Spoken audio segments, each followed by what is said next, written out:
Praise Lord, जय मसीह की। मैं स्टैनली मैकवान, मेरे YouTube channel Hindi Gujarati Bible study में आपका स्वागत है। मेरे चैनल को आज अभी इसी वक्त आप सब्सक्राइब कर लीजिए और परमेश्वर के ज्ञान में आप बढ़ते जाओ। बजिंदर सिंह, आजकल उनके चर्चा बहुत हो रहे हैं। बजिंदर सिंह एक परमेश्वर का प्रॉफिट रह चुके हैं और लोग उन्हें प्रॉफिट बजिंदर सिंह के नाम से जानते थे। वो अचानक से प्रकट हुए, अचानक से उनकी मिनिस्ट्री बहुत बढ़िया चलने लगी।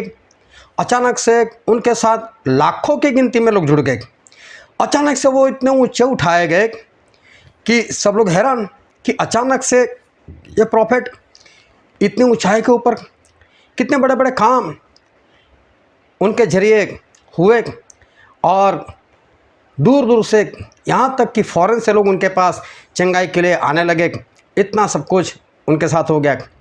और देखो, चलते चलते अब हालात ऐसे हो गए कि अब कई लोग उनके विरोध में आ गए और विरोध में आ गए, ऐसे ऐसे वीडियो लेकर आ गए कि लोग हैरान कि सच में बजिंदर सिंह सही है या गलत है। और लोग सबूत के साथ आज उनके विरोध में आ चुके हैं और हर रोज़ जो विरोध में आने वाले हैं उनकी गिनती बढ़ती जाती है। अब कई लोग कहते हैं कि बजिंदर सिंह झूठा है, फ्रॉड है, गलत है। तो कई लोग बोलते हैं कि नहीं, बजिंदर सिंह परमेश्वर का प्रॉफिट है, ये उनको बदनाम करने का षड्यंत्र है। लेकिन ये सब है क्या? मैं 2006 से पंजाब में जाता रहता हूँ। मेरी मिनिस्ट्री वहाँ 2006 से चल रही है। सही में बजिंदर सिंह के साथ क्या हुआ है, वो है क्या? मैं आपको एक भेद की बात बताऊं, मेरा वीडियो सब वीडियो से अलग रहेगा। मेरी बातें सब लोगों से अलग रहेगी। जो लोगों को नहीं दिखाई देता वो मुझे मालूम है। और मैं आज आपको एक एजेंडा के बारे में बता रहा हूँ। एक एजेंडा इसके पीछे काम कर रहा है। वो एजेंडा क्या है? वो एजेंडा में कौन लोग मिले हुए हैं? वो एजेंडा कौन चला रहा है, किस तरह से चला रहा है?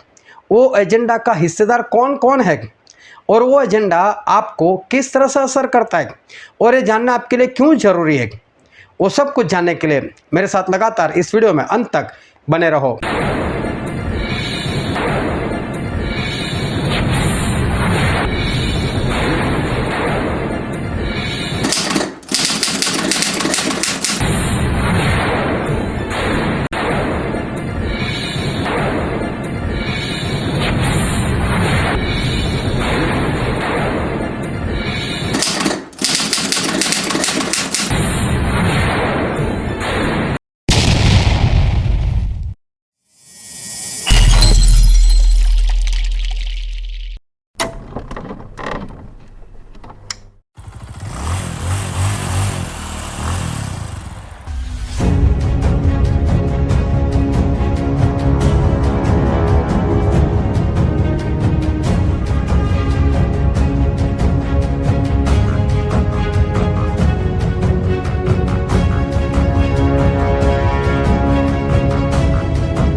मेरा नाम स्टैनली मैकवान है और मैं जन्म से ही मसीही परिवार में हूँ।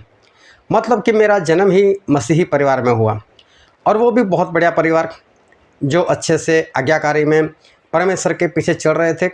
ऐसे मेरे माता पिताजी थे। मेरे पिताजी का भी परमेश्वर ने बहुत इस्तेमाल किया और उन्होंने हमको यही सारी बातें सिखाई कि परमेश्वर के पीछे चलो, उनके आज्ञाकारी में चलो, वो जो कहते वो किया करो। तो हमारी परवरिश भी परमेश्वर के वचन के अंदर हुई। मैं बचपन से परमेश्वर के सारे वचन जानता था कि नूह की कहानी क्या कहती है, दानियल की कहानी क्या कहती है। वो सब कुछ मैं बचपन से मैं जानता आया था, क्योंकि चर्च में हिस्सा लेना, वहाँ की एग्ज़ाम में पहले नंबर पर आना, ये सब कुछ हमारे जीवन में था। लेकिन जैसे जैसे समय बढ़ता गया, जिस तरह से मुझे चलना चाहिए वैसे मैं नहीं चल पा रहा था। लेकिन 2001 दूसरी तारीख और जुलाई महीना, तब मैं सच्चाई से और आत्मा से मैं मसीह में आया। मैंने उस दिन मसीह को ग्रहण किया, मेरा अपना सारा कुछ उनको समर्पित कर दिया और उस वक्त मैं सच्चाई से परमेश्वर के पीछे चलने लग गया। उसके बाद परमेश्वर ने अपने वरदानों से पवित्र आत्मा से मुझे भर दिया और परमेश्वर ने मेरा इस्तेमाल करना शुरू कर दिया। परमेश्वर ने मेरे जरिए बड़े बड़े काम किए, यहाँ तक कि कैंसर की गांठ और यहाँ तक कि ब्लड कैंसर भी परमेश्वर ने मेरे जरिए दूर कर दिया। लोगों की गांठें पिघल गई, निकल गई, गायब हो गई, टीबी खत्म हो गया, स्किन प्रॉब्लम, लोग सड़ चुके थे, ऐसे लोगों को परमेश्वर ने मेरे जरिए चंगाई दी। लोगों का ब्लड प्रेशर नॉर्मल हो गए, डायबिटीज़ नॉर्मल हो गया और उनको दवाई लेने की ज़रूरत नहीं पड़ती, थायराइड ख़त्म हो गया। इस तरह से परमेश्वर ने मेरा बेहतरीन इस्तेमाल किया। लेकिन एक बात मैं बताऊं, मैं फिर भी फेमस नहीं हूं, मैं फिर भी बहुत फेमस नहीं हूं। और फिर परमेश्वर ने अपने वचन के भेद से मुझे भर दिया।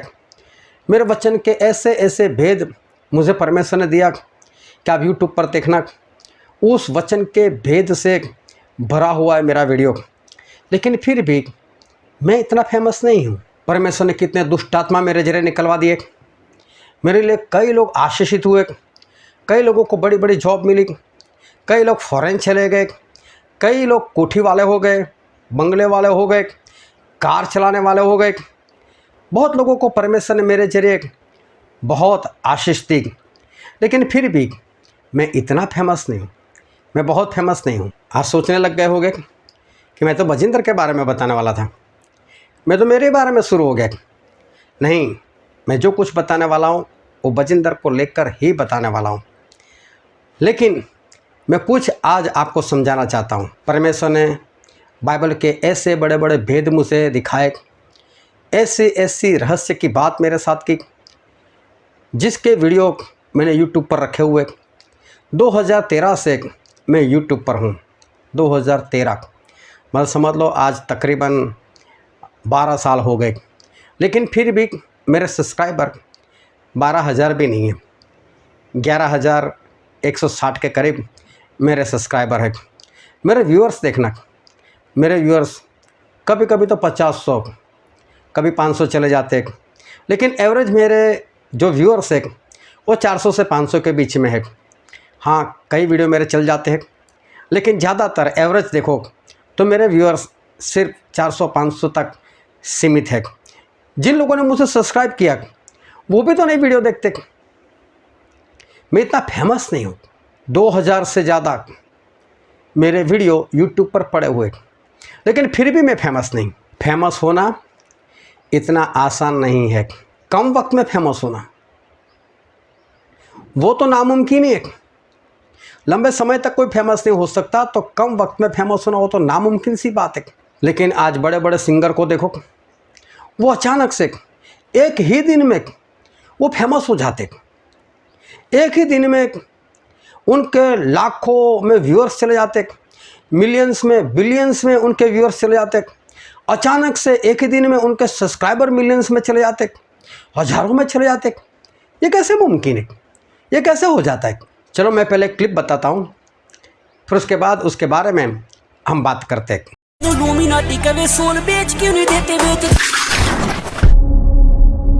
ਲਓ ਜੀ, ਚੀਮਾ ਬਾਈ ਦੇ ਪਿੱਛੇ ਵੀ ਪੈ ਗਏ ਇਲੂਮੀਨਾਤੀ ਵਾਲੇ। ਅਕਸਰ ਹੀ ਕਈ ਵਾਰ ਮੁੱਦੇ ਭਖਦੇ ਆ ਕਿ ਫਲਾਣਾ ਸਿੰਗਰ ਇਲੂਮੀਨਾਤੀ ਨਾਲ ਜੁੜਿਆ ਹੋਇਆ ਹੈ। ਉਹ ਇਲੂਮੀਨਾਤੀ ਕਰਕੇ ਹੀ ਅੱਜ ਇੰਨਾ ਫੇਮ ਪਾ ਰਿਹਾ ਹੈ। ਸਾਡੇ ਬਹੁਤ ਸਾਰੇ ਪੰਜਾਬੀ ਸਿੰਗਰ ਆਪਣੇ ਗਾਣਿਆਂ 'ਚ ਇਲੂਮੀਨਾਤੀ ਦਾ ਨਾਮ ਲੈਂਦੇ ਆ। ਬਹੁਤ ਸਾਰੇ ਪੰਜਾਬੀ ਸਿੰਗਰਾਂ ਨੇ ਇਲੂਮੀਨਾਤੀ ਦਾ ਟੈਟੂ ਵੀ ਬਣਾਇਆ ਹੋਇਆ ਹੈ। ਇਲੂਮੀਨਾਤੀ ਵਾਲਿਆਂ ਨੇ ਕਾਰਡ ਦਿੱਤਾ ਹੈ, ਉਹਦੀ ਸਿੱਧੀ ਗੱਲ ਬਾਤ। ਉਹ ਦੁਨੀਆ ਚਲਾਉਂਦੇ ਲੂਮੀਨਾਤੀ। ਤੇ ਚੀਮਾ ਬਾਈ ਕਹਿੰਦਾ ਪਿਆ ਏ ਆਪਣੇ ਗਾਣੇ ਵਿੱਚ ਕਿ ਇਲੂਮੀਨਾਤੀ ਵਾਲੇ ਮੇਰੀ ਰੂਹ ਮੰਗਦੇ ਪਏ ਆ। ਮੈਨੂੰ ਕਹਿੰਦੇ ਵੀ ਤੁਸੀਂ ਆਪਣੀ ਰੂਹ ਕਿਉਂ ਨਹੀਂ ਵੇਚ ਦਿੰਦੇ। ਜੀ ਹਾਂ, ਚੀਮਾ ਬਾਈ ਦਾ ਇੱਕ ਗਾਣਾ ਆਇਆ ਹੈ ਬ੍ਰਸ਼ ਆਫ। ਚੀਮਾ ਬਾਈ ਲਿਖਦਾ ਹੈ ਕਿ ਵਾਧੂ ਵੰਡਦੇ ਗਿਆਨ ਨੀ ਮੈਂ ਚਾਰ ਤੇ ਲਪੇਟੇ, ਮੈਨੂੰ ਇਲੂਮੀਨਾਤੀ ਕਹਿੰਦੇ ਸੋਲ ਵੇਚ ਕਿਉਂ ਨਹੀਂ ਦੇਤੇ। ਵੇਚ ਦਵਾਂਗੇ ਦਵਾਂਗੇ ਕਹਿ ਕੇ ਟਾਲ ਦੇਣਾ। ਇਲੂਮੀਨਾਤੀ ਕਹੇ ਸੋਲ ਵੇਚ ਕਿਉਂ ਨਹੀਂ ਦੇਤੇ, ਵੇਚ ਦਵਾਂਗਾ ਦਵਾਂਗਾ ਕਹਿ ਕੇ ਟਾਲ ਦੇਣਾ ਵਾ। ਮੈਂ ਬਿਜ਼ੀ ਨਹੀਂ ਹੋਇਆ ਬਸ। ਯਾਰੋ, ਇਹਨਾਂ ਲਿਰਿਕਸ ਤੋਂ ਇਹ ਗੱਲ ਸਾਹਮਣੇ ਆ ਰਹੀ ਹੈ ਵੀ ਚੀਮਾ ਬਾਈ ਤੋਂ ਹੁਣ ਇਲੂਮੀਨਾਤੀ ਵਾਲੇ ਰੂਹ ਮੰਗਦੇ ਪਏ ਆ। ਤੇ ਚੀਮਾ ਬਾਈ ਕਹਿੰਦਾ ਵੀ ਵੇਟ ਕਰੋ, ਸਬਰ ਕਰੋ, ਦੇ ਦਾਂਗੇ ਤੁਹਾਨੂੰ ਰੂਹ ਦੇ ਦਾਂਗੇ। ਸੋ ਯਾਰੋ ਇਹ ਇਲੂਮਨਾਤੀ ਵਾਲਿਆਂ ਦਾ ਬਹੁਤ ਹੀ ਜ਼ਿਆਦਾ ਰੌਲਾ ਜਿਹਾ ਚੱਲਦਾ ਰਹਿੰਦਾ। इल्यूमिनाटी AKA दिलजीत दोसांझ भाई कई बार पकड़े गए हैं इल्यूमिनाटी का साइन करते हुए और हर बार ये कोई ना कोई एक्सक्यूजेस ही देते हैं। इवन रणवीर अलावादिया के एपिसोड में भी जब रणवीर ने इसके बारे में उनसे पूछा तो उन्होंने बस हंसकर और कुछ एक्सक्यूजेस देकर इस बात को टाल दिया, जो कि इल्यूमिनाटी के मेंबर्स हमेशा से करते आ रहे हैं। और कुछ महीनों पहले उन्होंने एक कॉन्सर्ट के बीच में उसके बारे में बात भी की थी और कहा था कि ये कोई इल्यूमिनाटी का साइन वाइन नहीं बल्कि क्राउन चक्र है और मैं ये चीज क्राउन चक्र को दिखाने के लिए करता हूँ। अब आप मुझे ये बताओ कौन सा क्राउन चक्र हमारे फोरहेड पर होता है? वो तो हमेशा से हमारे सर की टॉप पर ही रहा है, specifically at the crown of the skull. और जहाँ आप साइन दिखाते हो ना महाराज, वहाँ हमारा थर्ड आई चक्र होता है। तो नेक्स्ट टाइम झूठ बोलने से पहले थोड़ी स्टडी कर लो सर। आप एक ऐसा पंजाबी सिंगर जो इल्यूमिनाटी को सपोर्ट करता है और जिसके बारे में किसी को नहीं पता है। जी हाँ, इनका नाम है करण औजला। ये क्या सुन रहा हूँ मैं? रिसेंटली में इनका एक गाना आया था जिसका नाम था 52 वर्ष। इस गाने के अंदर इनके हाथ पे ये इल्यूमिनाटी का गुदा हुआ टैटू साफ साफ दिखाई दे जा रहा है। आप समझे अचानक कैसे फेमस हुआ जाता है? कोई फेमस करता है और वो जो कोई है वो है शैतान की संस्था। शैतान को मानने वाले लोग, शैतान के पुजारी, वो आपको एक दिन में फेमस कर सकते हैं। एक ही दिन में आपके व्यूअर्स मिलियंस में वो लोग पहुंचा सकते हैं। एक ही दिन में वो लोग आपको सब्सक्राइबर मिलियंस में दे सकते हैं। चाहे कोई पास्टर ही क्यों ना हो, कोई प्रॉफिट ही क्यों ना हो, कोई इवेंजलिस्ट ही क्यों ना हो, कोई एपोस्टल ही क्यों ना हो, वो भी अचानक इसी तरह से फेमस हो सकता है। शैतान पास्टर को, हाँ मैं पास्टर की बात कर रहा हूँ, पास्टर एपोस्टल, उनको भी वो फेमस कर देता है। पास्टर खुद उनके साथ जुड़ जाता है। अगर आपको यकीन ना आए तो मैंने इसके ऊपर एक वीडियो बना कर रखा है और देखो ये वीडियो, इस वीडियो को आप देखना। मैंने आज से कई महीनों पहले इस बात को मैंने एक्सपोज किया था कि पास्टर और इल्यूमिनाटी के मेंबर, हाँ वो लोग भी इल्यूमिनाटी के मेंबर बन चुके हैं। इल्यूमिनाटी एक शैतान की संस्था है और पास्टर लोग भी उनके साथ जुड़े हैं। आप सोचते होंगे कि पास्टर और इल्यूमिनाटी के मेंबर, हाँ ये बहुत एक बड़ा एजेंडा है, ये बहुत बड़ा एजेंडा चल रहा है, उसमें पास्टर लोग जुड़े हुए हैं इल्यूमिनाटी के साथ और वो इनको इस तरह से अचानक से फेमस कर देता है। देखो यूट्यूब पर अचानक कैसे फेमस हुआ जाता है और कोई अचानक से कैसे फेमस हो जाता है, कैसे शैतान के लोग इनको एक दिन में फेमस कर सकते हैं। तो मैं बताता हूँ ये किस तरह से फेमस करते हैं, ये पास्टर क्यों इल्यूमिनाटी के साथ जुड़ते हैं, उसके पीछे क्या एजेंडा है वो मैं बाद में बताता हूँ। लेकिन पहले ये यूट्यूब वाला समझ लो कि किस तरह से फेमस हुआ जाता है। शैतान, उसकी पूरी सेना है। बाइबल में उसके बारे में ऐसा लिखा है, प्रकाशित वाक्य उसका 20 है 7, 8, 9 पढ़ लेना, कि उसकी गिनती वो समुंदर के बालू से भी ज़्यादा है। वह समुंदर के चारों ओर जो रेत पड़ी है ना, वो रेत की गिनती कर सकते हो। इतनी शैतान की सेना है, वो सारे शैतान को काम करने में लगा देता है, सारे दुष्टात्मा को काम करने लगा देता है। अगर कोई इल्यूमिनाटी के साथ जुड़ जाए, समझो कोई सिंगर जुड़ जाए एक ही दिन में, अगर आज वो जुड़ गया तो शैतान क्या करता है मालूम है?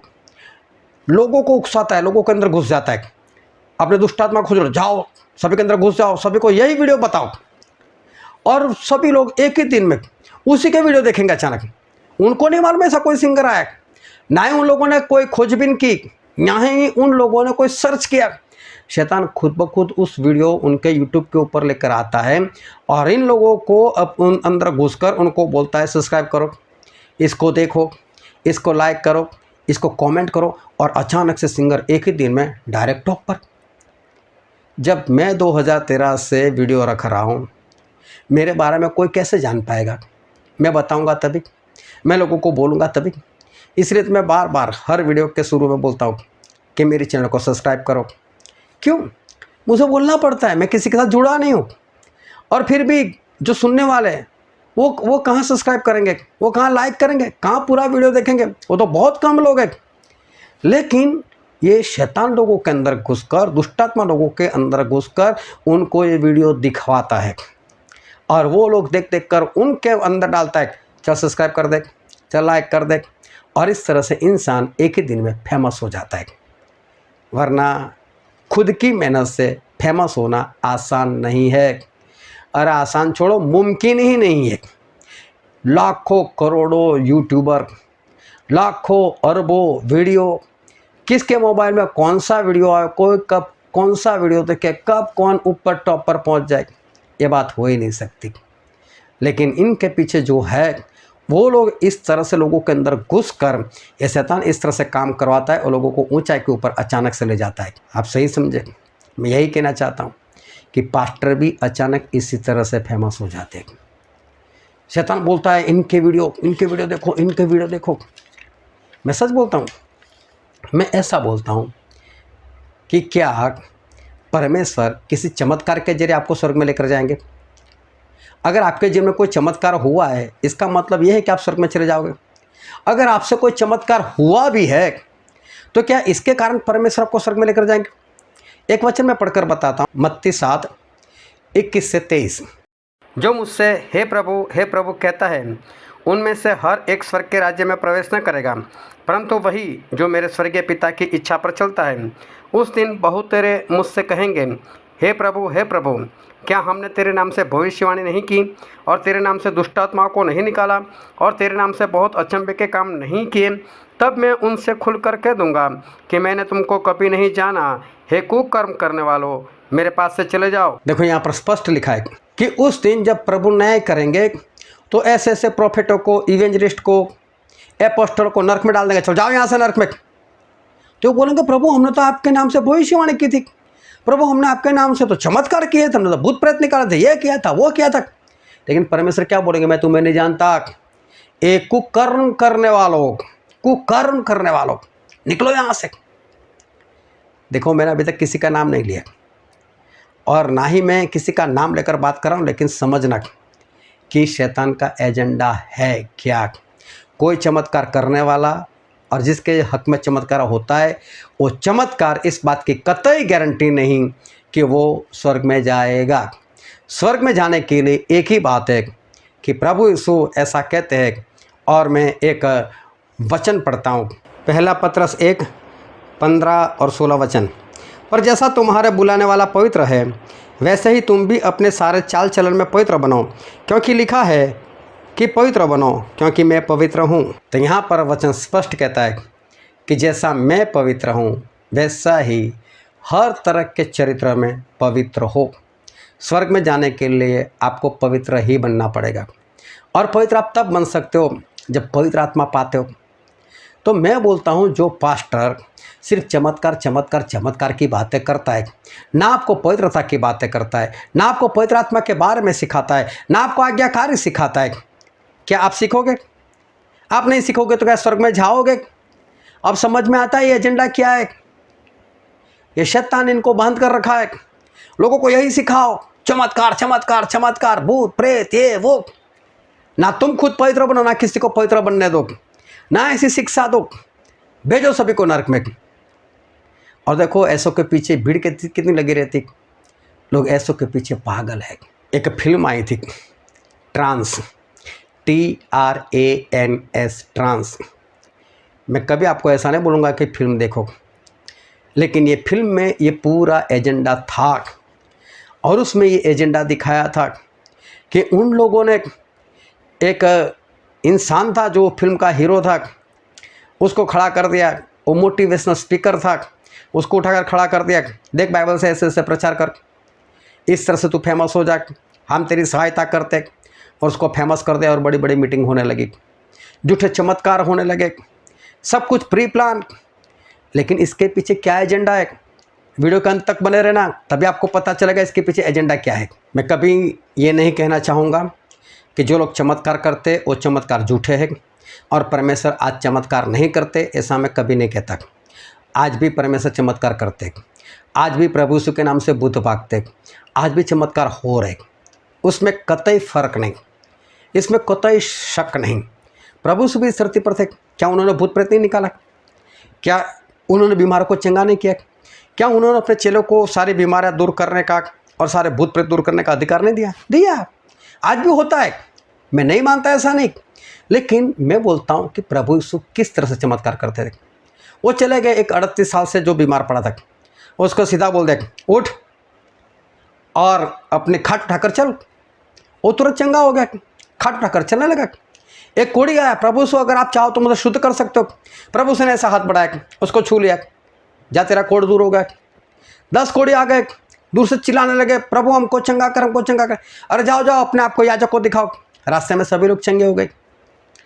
प्रभु उसने भूत प्रेत निकाले, वो आज्ञा कर, चल निकल इसमें से। निकल जाते थे भूत प्रेत। लेकिन मुझे ये बताओ, क्या प्रभु यीशु ने ऐसा बोला, हाँ हाँ हाँ मुझे आत्मा में दिखाई दे रहा है, तेरे घर की जो दीवार है वो पीले कलर की है। और सब लोग खुश, हाँ हाँ प्रभु ऐसा ही है। अरे तेरे घर की दीवार से प्रभु को क्या लेना देना, उसका कलर निकल गया या नया, क्या क्या उससे क्या लेना देना। अरे मुझे आत्मा में हो रहा है, आत्मा नवंबर, हाँ नवंबर को 12 तारीख को मेरी बर्थडे है ना। और लोग ऐसा समझते कि क्या प्रॉफिट जी को, एपोस्टल जी को, इवेंजलिस्ट को सब कुछ पता चला है। मैं बोलता हूँ, क्या प्रभु ने कभी ऐसा किया? क्या प्रभु ने किसी की बर्थडे बताई? क्या प्रभु ने किसी के घर की दीवार बताई? क्या प्रभु ने उसके घर में क्या क्या रखा था कुछ बताया? डायरेक्ट चमत्कार, दुष्ट आत्मा को डांटो, बीमारी को डांटो, चल भाग यहाँ से, बात खत्म। ये लंबी लंबी बात है नहीं। प्रभु तो दुष्ट आत्मा को बोलते निकल जा। और ये लोग क्या कर रहे मेरे बाजू में तुझे कौन दिखाई देता है? और फिर हाँ तेरे बाजू में यीशु है, यीशु। अरे क्या प्रभु से ऐसा करते थे? तुझे दिखाई देता है मेरे साथ कौन है? अरे क्या, किसको दिखाना? दुष्टात्मा है क्या? उसके साथ बात करनी है क्या? अरे भगाओ उसको। ये नाटक एक एजेंडा है। कैसा एजेंडा? वीडियो में बने रहना, बताता हूँ मैं कैसा एजेंडा है। और मालूम है, पास्टर अपने पीछे एक बड़ी टीम लगाकर बैठता है, जो सभी लड़के एक समान कपड़े और सभी लड़कियां एक समान कपड़े पहनकर खड़े रहते। और ये प्रॉफिट जी और इवेंजलिस्ट और एपोस्टल बोलते हैं तेरे घर की दीवार पीले कलर की है, और बोलते हैं हाँ पास्टर जी यही है। और पीछे तुरंत से आवाज, हालेलुया हालेलुया। क्या नाटक है! क्या प्रभु अपने पीछे से गाने वाली टोली रखते थे हालेलुया चिल्लाने के लिए? इसमें क्या चिल्लाने वाली बात है? और मैं बोलता हूँ, जब कोई एपोस्टल ऐसा कर रहा है, जब कोई प्रॉफिट ऐसा कर रहा है, जब कोई इवेंजलिस्ट ऐसा कर रहा है, आपने उसको बढ़ावा क्यों दिया? आप क्यों उसके पीछे भागे? आप क्यों वहाँ देखने के लिए गए? आप क्यों वहाँ पर चंगाई प्राप्त करने के लिए गए? आप क्यों वहाँ पर दौड़े? उनको उठाने वाले आप हो। उनको उठाने में शैतान ने आपका भी इस्तेमाल किया। क्यों? आप वचन नहीं जानते, आप परमेश्वर को नहीं जानते। अगर ये सारी बातें आपको पता होती कि ऐसा कुछ नहीं है तो आप वहाँ पर ना भागते। लेकिन क्यों भागे? आप मूर्ख हो, आपके पास ये ज्ञान नहीं, आपने कभी बाइबल पढ़ा नहीं, इसलिए आप वहाँ पर भागे। शैतान ने आपका इस्तेमाल किया, उसने आपको भगाया, आप वहाँ पर गए। आपने ऐसे लोगों को खड़ा किया। इनको खड़ा करने वाले आप हो, शैतान का साथ देने वाले आप हो। बाइबल में सिर्फ लिखा है, और मैं वचन पढ़कर बताता हूँ, याकूब उसका 5वां अध्याय वचन 14। यदि तुम में कोई रोगी हो तो कलीसिया के प्राचीनों को बुलाए और वे प्रभु के नाम से उस पर तेल मल कर उसके लिए प्रार्थना करें। यहाँ पर लिखा है यदि कोई आप में बीमार हो तो उसको तेल मलकर प्रार्थना की जाए। मैं बोलता हूँ पूरा बाइबल पढ़कर बताओ, क्या प्रभु यीशु कहीं पर तेल लेकर घूमते थे? क्या प्रभु यीशु तेल लेकर इधर उधर जाते थे? क्या तेल लगाकर वो कुछ काम करते थे? क्या पौलुस, पतरस वो लोग तेल लेकर घूमते थे? जब भी उन्होंने तेल का इस्तेमाल किया होगा, जिसके घर में गए होंगे उनको ही बोला अपना तेल लाओ, और तुरंत तेल लगाकर प्रार्थना कर दी और वो लोग चंगे हो गए। लेकिन मैं कहता हूँ, कभी प्रभु ने तेल बेचा? क्या प्रभु ने कभी बोला ये मेरे पास आशीषित तेल है, ये आशीषित तेल है, ले लो इसको, खरीद लो? बेचा कभी? क्या पौलुस से बेचा, पतरस से बेचा? तो आप खरीदने के लिए क्यों भागे? आपने क्यों बढ़ावा दिया इन ऐसे लोगों को? आपने क्यों इन लोगों को ऊंचा उठाया? मालूम है, ये शैतान ने आपका इस्तेमाल किया। शैतान ने आप लोगों का इस्तेमाल किया। जब बड़े बड़े पास्टर, ये बड़े बड़े लोग जब तेल बेचने लगे तो आपको वहाँ से भाग कर आना था, लेकिन आपने गलती की, आप वहाँ पर भागे, तेल लेने के लिए भागे, आपने उनको बढ़ावा दिया। एक वचन पढ़ता हूँ, प्रेरितों के काम उसका 5वां अध्याय वचन 15।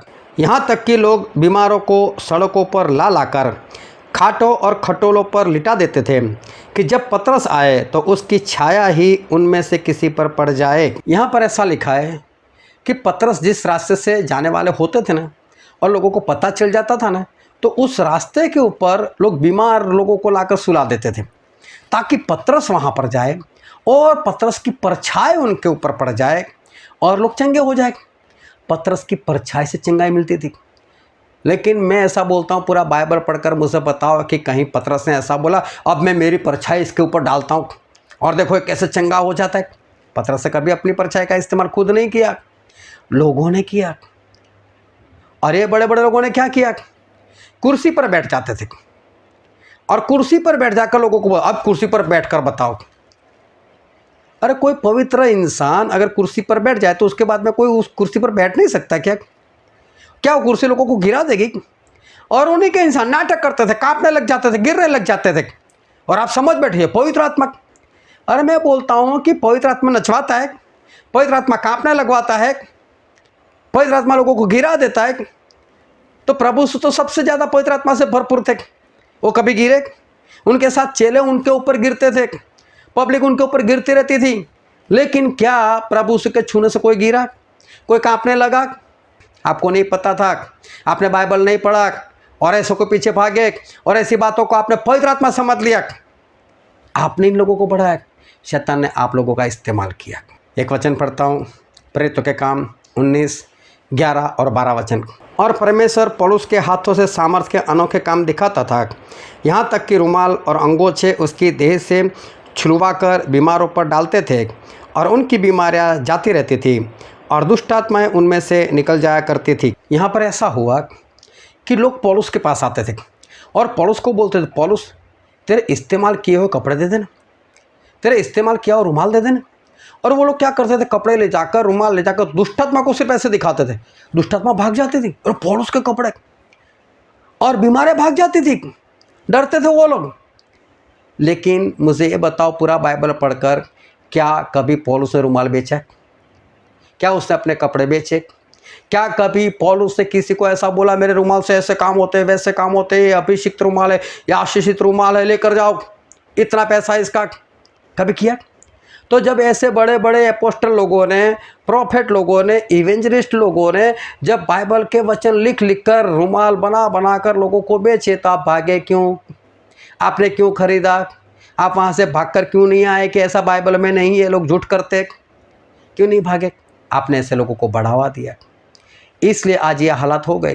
क्या कभी प्रभु सुने, पौलुस ने, पतरस ने, यूहन्ना ने या किसी भी चेलों ने या प्रभु सुने, क्या कभी पानी पर प्रार्थना कर कर किसी को पिलाया? पूरा बाइबल पढ़कर मुझे बताओ, कहीं पर इस तरह से पानी का इस्तेमाल किया? कहीं भी नहीं। क्या इन लोगों ने कभी पानी बेचा या आशीषित पानी? नहीं। तो जब ये अपोस्टल लोग, प्रोफेट लोग बेचने लगे तो आप खरीदने के लिए क्यों भागे? आप वहाँ से भागकर क्यों नहीं आ गए? शैतान ने ऐसे लोग जो नहीं जानते थे वचन, उनका इस्तेमाल किया। ये क्या एजेंडा है? बने रहो वीडियो में, मैं आगे बताता हूँ कि सही में बजिंदर के साथ हुआ क्या है, वो मैं अभी बताने वाला हूँ। बने रहो वीडियो में। अभी भी हो सकता है आपके दिमाग में ऐसी बात हो कि फिर ये लोग चमत्कार करते थे, नाम तो प्रभु यीशु का लेते थे, चमत्कार कैसे होता था? सारे चमत्कार सच्चे नहीं थे। हो सकता है एक दो हो भी गए हो तो प्रभु कर देते, उसमें कोई बड़ी बात नहीं। लेकिन ना इनके अंदर कुछ था परमेश्वर वाली बात, ना जो वहाँ पर आते थे ना उनमें कुछ था। ये सब कुछ प्री प्लान इन लोगों ने किया। इनके पीछे एक बड़ा एजेंडा वो काम कर रहा है।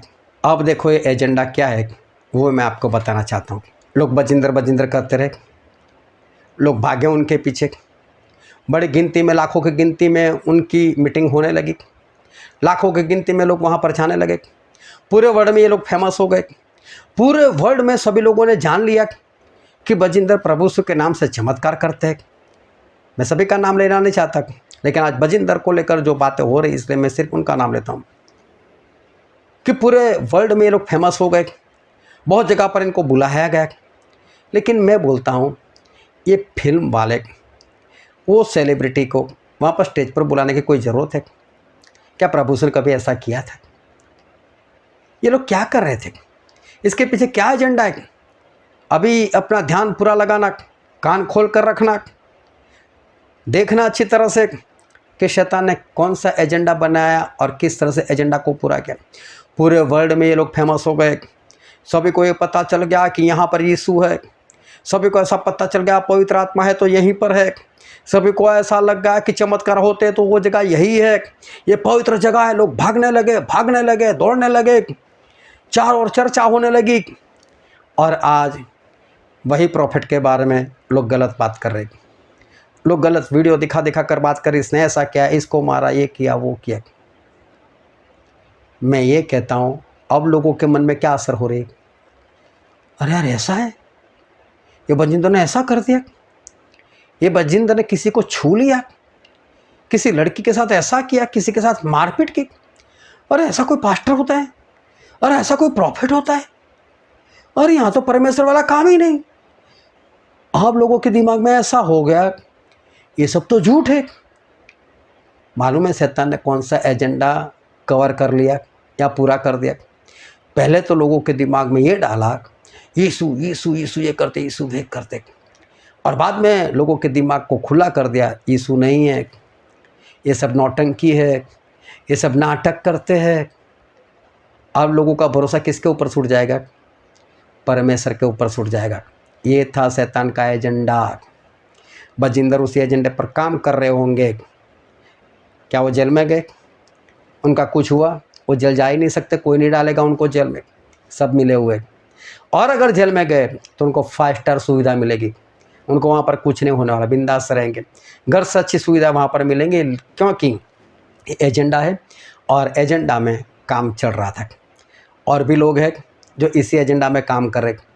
ये लोग आपको परमेश्वर से दूर करने के लिए सब कुछ कर रहे हैं, बड़े ऐसे लोगों को खड़ा कर रहे, उनको बहुत ऊंचाई के ऊपर लेकर जाएंगे और उसके बाद ऐसा गिराएंगे, लेकिन वो खुद भी मिले हुए, उनको बहुत पैसा मिलता है, वो खुद भी मिले हुए, और इसी तरह से काम पूरा होगा और आपका विश्वास परमेश्वर के ऊपर से उड़ जाएगा, आप किसी और रास्ते पर चल जाओगे।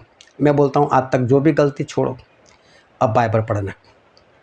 अगर आप आज्ञाकारी करोगे तो परमेश्वर हमारे बाप है, वो बाप हमको देखते, उनको मालूम है बीमार है, वो चंगा कर देंगे, उनको मालूम है इसको पैसे को जरूर दे देंगे, उनको जो भी पता चलेगा, और वो सर्वशक्तिमान, उनको सब कुछ पता चलता है, वो देखेंगे, कर लेंगे। लेकिन बाइबल पूरा पढ़कर देखो, बाइबल में एक ही एजेंडा है परमेश्वर का, मेरे जैसे बनो, पवित्र बनो, बस स्वर्ग के वारिस बनो। ये चंगा छुटकारा कुछ भी नहीं, ये तो होता रहेगा, ये तो बाय प्रोडक्ट है, वो तो होता रहेगा। सबसे बड़ी बात तो ये है कि प्रभु ने अपना लहू क्यों बहाया, चंगाई के लिए। क्या बाइबल में लिखा है प्रभु ने लहू इसलिए बहाया आपके पापों की क्षमा मिले, आपने वो क्षमा पाई। प्रभु ने पवित्र आत्मा क्यों दिए, चंगाई छुटकारे के लिए नहीं, प्रभु ने पवित्र आत्मा इसलिए दिए ताकि आप उनके अनुसार चलकर पवित्र बनो और स्वर्ग में पहुंच जाओ। ये काम किया आपने, क्या आपने सच्चा बपतिस्मा लिया, आप पवित्र आत्मा से भर गए, ये काम करना है। ऐसे लोगों के पीछे मत भागो। तो जहाँ पर भी तेल बेचा जा रहा है, पानी बेचा जा रहा है, कोई रुमाल बेचा जा रहा है, ऐसे लोगों से दूर हो जाओ। ये सारे उस एजेंडा में काम कर रहे, ताकि एक दिन आपका भरोसा तोड़कर वो आपको परमेश्वर से दूर कर देंगे। लेकिन मैं बोलता हूँ सिर्फ और सिर्फ ऐसे वचन सुनो जिसमें ऐसी बातें कही जाती हो कि पवित्र बनो, चाहे आपको भारी लगे, चाहे आपको दर्द महसूस हो, लेकिन बाइबल का वचन उसको परमेश्वर ने कहा है आत्मा की तलवार। तलवार चलती है तो दर्द होता ही, हृदय छिद जाता है। प्रभु यीशु के उपदेश देखना, चेलों के उपदेश देखना, लोगों के हृदय छिद जाते थे, यार हमको सुना दिया, हमको ऐसा बोल दिया। हाँ, यही परमेश्वर का वचन है। चंगाई ले लो, वीज़ा ले लो, ये कोई परमेश्वर का वचन नहीं है। अमेरिका में जाकर मरो, कनाडा में जाकर मरो, ऑस्ट्रेलिया में जाकर मरो, नरक में पहुंच जाओ। अरे नरक में जाओ तो यहीं पर मरो ना, सीधी सी बात है। बस परमेश्वर के वचन के अनुसार चलो, अपने आप को बचा लो, अपने परिवार को बचा लो, ऐसी जगह पर मत भागो। शैतान ने आज तक आपका इस्तेमाल किया, कोई बात नहीं, लेकिन अब वहाँ से भागाओ। अब शैतान को अपना शरीर मत समर्पित करो। प्रभु उसने आपको खरीदा है, उस लहू से शुद्ध हो जाओ और शैतान से आज़ाद हो जाओ और परमेश्वर के साथ जुड़ जाओ। परमेश्वर आपको आशीष दे। आमीन।